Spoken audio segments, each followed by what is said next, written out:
What's going on, my exotic family? Welcome back to another video. As you can see, I switched up my background a little bit. I figured since I went ahead and revealed the new pet, I go ahead and mix it up for you guys and use his tank as my background for a video. I don't know, it may switch to being something for temporarily permanent. I don't know. Let me know what you guys think. Drop a comment. He is still nameless. I still have not named this little guy yet.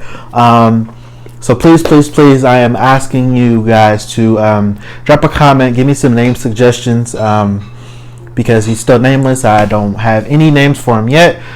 So let me know what you guys think his name should be. So for today's video, we are going to talk about humidity and how to maintain it. I'm also just going to show you a few of the enclosures that I have in my reptile room that I've implemented some humidity modifications on to help me with my humidity, because obviously not all reptiles require the same amount of humidity. Some require less, some require more. So I will go ahead and show you guys that, and then we'll just discuss the different factors of raising, lowering humidity, and how we can adjust and basically keep our animals healthy. So stay tuned.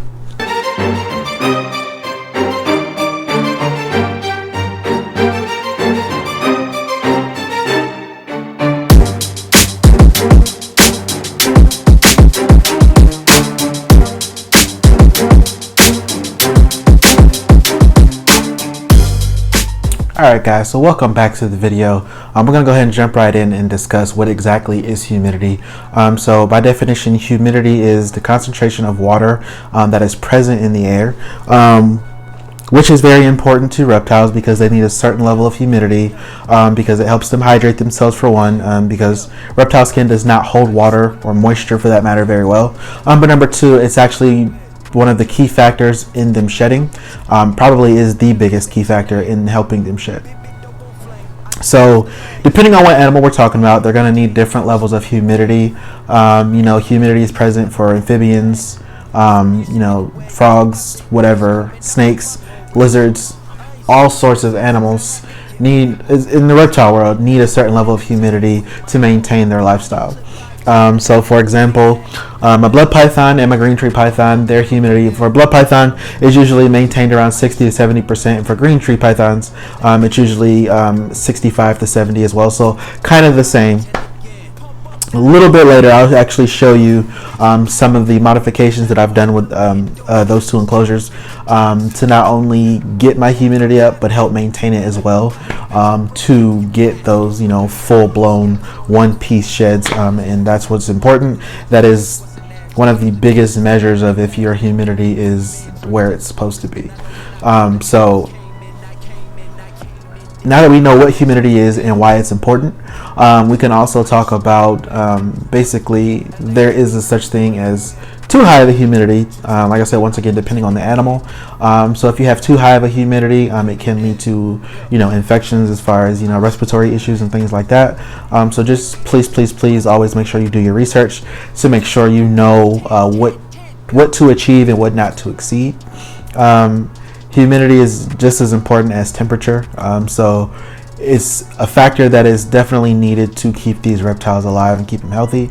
Now these numbers I'm throwing out here are based off of just standard reptile care facts. I know depending on where you live it may be different because humidity levels are different naturally. I'm in the Midwest, so I know sometimes I have to tweak my levels because it can be in the Midwest here the weather does whatever the hell it wants, so it can be cold outside one day and hot the next. I just have to make sure that I am doing everything I can to make sure that the humidity levels are where I need them to be.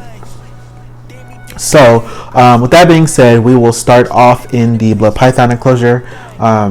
So this enclosure here is a 4x2x2. This is where my matrix blood python stays. And so as you can see, he has two vents in the enclosure. I use black duct tape around the ventilation area. Basically what I wanted to do was cut off some of the airflow going out to keep some of that humidity in. So like I said, these guys like their humidity right around the 60 to 70%. So doing that actually helped me be able to keep the humidity at about 63, and then once he's shedding, I usually go ahead and spray the enclosure down, and that's when I like to get it right up into the 70s and everything of that nature.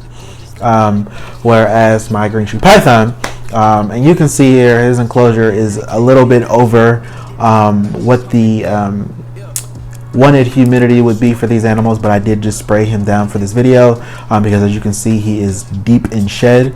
But once again, on top of this enclosure, it's an Exoterra. I keep just duct tape on the top, and he has a heat emitter for his heat source, and I've never had an issue with him shedding. So having good humidity is also, having full sheds is also a good way to measure if you have good success with your humidity or not. So that's one way to do it, as well as in my tubs. Tubs are a great way to have high humidity depending on what animal you're keeping in there. So in the rack I have 28 quart tubs, and they have a limited amount of air holes in the side, so the animals still have airflow. However, the humidity stays exactly where I need it. So it's very simple, not hard, but it is something that a lot of people do struggle with. A lot of people think that humidity, I'm not gonna say they don't think it's important, but they don't focus on it as much as they should. So that's definitely something that you would want to make sure that's intact for the reptiles, the humidity, because it is a very important factor. It can cause issues with them not eating if your humidity isn't where it needs to be. You don't want to take a tropical species and have it in desert humidity levels. That's just going to cause all type of complications for that animal, which is not something you want. So with that being said, I'm going to actually grab a few of my snake sheds so you guys can see how my modifications have worked out for me, and just so you guys can see exactly what that looks like. So another thing that I would like to mention is that there are different ways that you can get the humidity level up in your enclosure. You can use misting, or you can do foggers. Placing a big bowl of water in your enclosure will help raise the humidity. So that's really just going to depend on the type of environment that you want for your animal, as well as the type of animal that you are raising humidity for. So that's something I would just keep in mind. Alright everybody, I'm back. So this is a couple of my sheds. This is from my rainbow boa medusa. This is her last shed.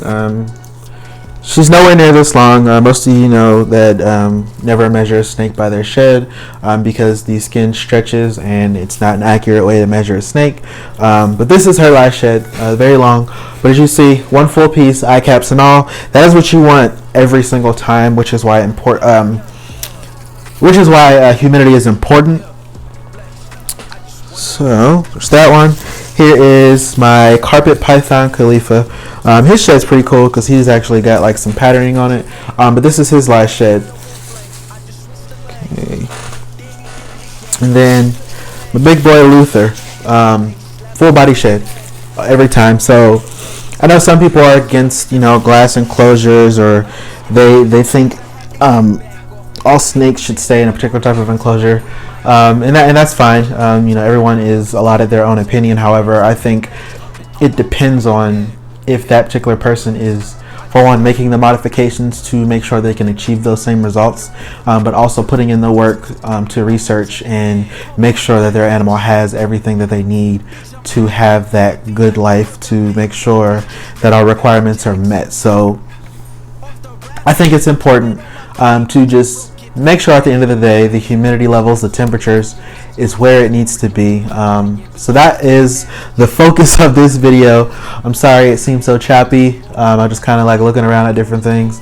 I've never actually did a video facing this way. But anyways, so just humidity is definitely important. It definitely is something that should be maintained consistently, because when you have those drop-off moments, that's when your reptiles will go and shed, and there is nothing worse than a shed that doesn't come off in one piece, because now you have to deal with soaking your snake and helping, get the shed off, and that can cause a lot more issues, and you have to deal with stuck eye caps and stuck sheds. So it's always easier to just maintain the humidity, because then it's less work on you guys, and not to mention that is the most natural thing you can do for that snake. It's not natural for us to technically help a snake shed, so I think humidity is the best way for them to do that, and as long as they have the tools to do that, they'll be fine, and you get great perfect sheds. So that is it, everybody. I appreciate you watching. I hope you guys are staying safe, staying clean. Drop a comment below. Make sure you drop name suggestions down below in the comment box. Make sure you subscribe, hit the notification bell, and as always, stay exotic.